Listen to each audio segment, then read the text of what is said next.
राधे राधे। अब अगला आगे पढ़ते हैं केनोपनिषद खंड 2 चल रहा है ये। नाहम मन्ये सुवेदेति नो न वेदेति वेद च यो नस्त द्वेद त्वेदेत नो न वेदति वेद च।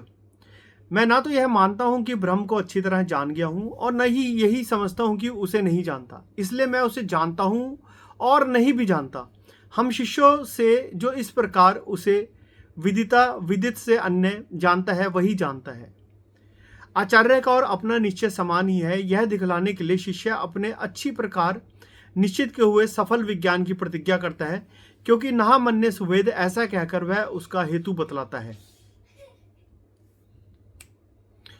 यह निश्चयार्थक निपात है। इसका यह तात्पर्य है कि मैं ब्रह्म को अच्छी तरह जानता हूं, ऐसा मानता ही नहीं।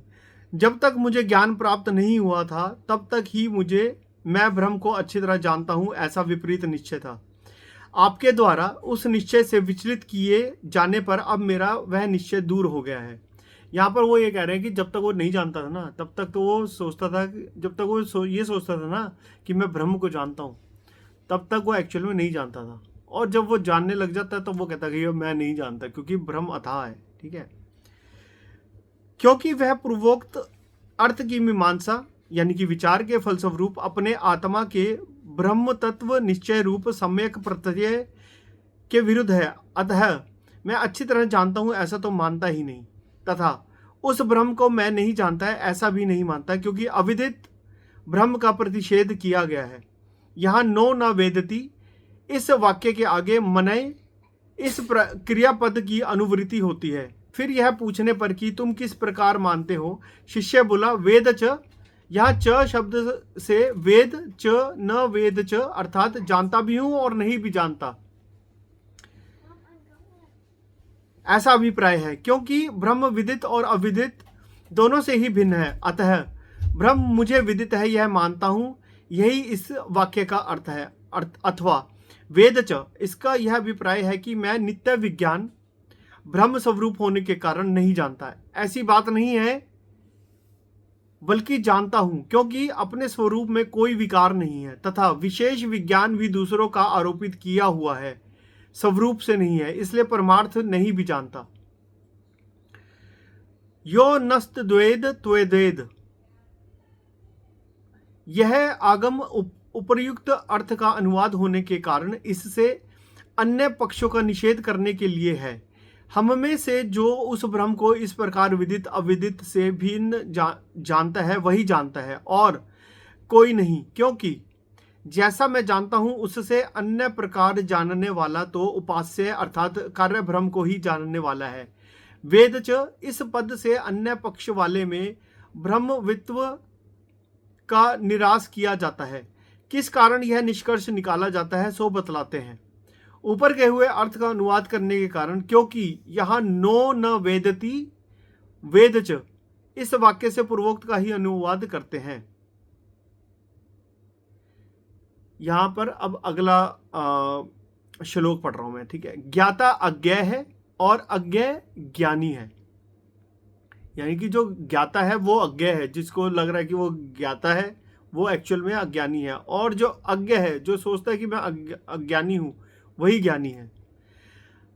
यस्य मतम तस्य मतम मतम यस्य न वेद सह अविज्ञातम विजानतम विज्ञात मविजानताम।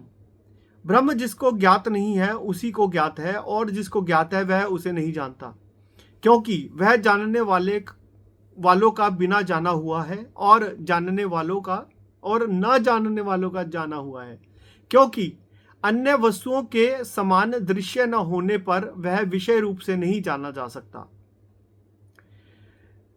यस्या मतम इत्यादि श्रुति वचन इस आख्यायिक का उपसंहार करने के लिए है। शिष्य और आचार्य की उक्ति प्रयुक्ति ही जिसका लक्षण है, ऐसी इस अनुभव और युक्ति प्रधान आख्यायिका जो अर्थ सिद्ध हुआ है वह सबका उपसंहार करने वाला इस शास्त्र प्रधान श्रोत वचन से संक्षेप में कहा जाता है, जिसे वागादि इंद्रियों का अविषय होने के कारण जाने हुए पदार्थों से भिन्न बतलाया था, तथा अनुभव और उपपत्ति से भी जिसकी मीमांसा की थी, उस ब्रह्म को वैसा ही जानना चाहिए। किस कारण से सो बतलाते हैं। जिज्ञासा से प्रेरित होकर प्रवृत्त हुए जिस साधक को ब्रह्म अविज्ञात अविदित है, अर्थात आत्म तत्व निश्चय रूप फल से पर्यवसित होने वाले ज्ञान रूप से जिसकी जिज्ञासा निवृत्त हो गई है, उसी को वह विदित ज्ञात है। तात्पर्य यह है कि जिसने ब्रह्म को अविषय रूप से आत्म भाव से जाना है, उसी ने उसे जाना है। जिसे विज्ञान की प्राप्ति के अनंतर ही सब और ब्रह्मा तत्व भाव की प्राप्ति हो जाने के कारण कर्तव्य का अभाव हो जाता है, वही सम्यकदर्शी है। इसके विपरीत समझने वाला मिथ्या ज्ञानी है। कैसे? तो इसका जवाब देते हैं, जिसका ऐसा विज्ञान है कि वह मुझे विदित है, यानी कि जो ये सोच रहा है कि अरे मैं जानता हूं, ज्ञात अर्थात मालूम है, वह विपरीत विज्ञानवान मिथ्यादर्शी है, यानी कि एक्चुअल में उसके उलट है, यानी कि वो नहीं जानता। क्योंकि वह ब्रह्म से विदित भिन्न है, इसलिए वह ब्रह्म को नहीं जानता, नहीं समझता। इन कारणों से अवैधिक विज्ञान का मिथ्यात्व सिद्ध हुआ, क्योंकि वह ब्रह्म विषयक न होने से निंदित है। यही नहीं, कपिल और कषाद आदि के सिद्धांत भी ज्ञात ब्रह्म विषयक अनवस्थित तर्क जनित और जिज्ञासा की निवृत्ति न करने वाले होने से मिथ्या ही हैं। जो वेद बाह्य स्मृतियां हैं तथा और भी जो कोई कुविचार है, वे सभी निष्फल कहे गए हैं, सब के सब अज्ञाननिष्ठ ही माने गए हैं। इस स्मृति वाक्य से भी विपरीत ज्ञान और मिथ्या ज्ञान को नष्ट बतलाया गया है। अविज्ञात विज्ञानताम विज्ञातम विजानताम, यह मंत्र के पूर्वार्ध में कहे हुए अर्थ का हेतु कथन है, क्योंकि उसी का अनुवाद करना तो व्यर्थ होगा। अनुवाद मार्थ के लिए कोई बात कहना कुछ अर्थ नहीं रखता। इसलिए यस्यामतम इत्यादि पूर्व पद से कहे हुए ज्ञान और अज्ञान के हेतु रूप से ही यह कहा गया है, क्योंकि विज्ञानियों को ब्रह्म आत्म स्वरूप होने के कारण इंद्रियों का विषय न होने से अविज्ञात अविदित है, इसलिए वही ज्ञान है। और जो अज्ञानी है, जो ऐसा नहीं जानते कि ज्ञात और अज्ञात पदार्थों से रहित आत्मा नित्य विज्ञान स्वरूप आत्मस्थ अविक्रिय अमृत अजर अभय और अनन्य रूप होने के कारण ब्रह्म किसी इंद्रिय का विषय नहीं है। उन्हीं के ब्रह्म विज्ञात विदित व्यक्त अर्थात बुद्धि आदि के विषय रूप से ही प्रतीत होता है। उन्हें सर्वदा बुद्धि आदि के विषय रूप से ही ब्रह्म का ज्ञान है।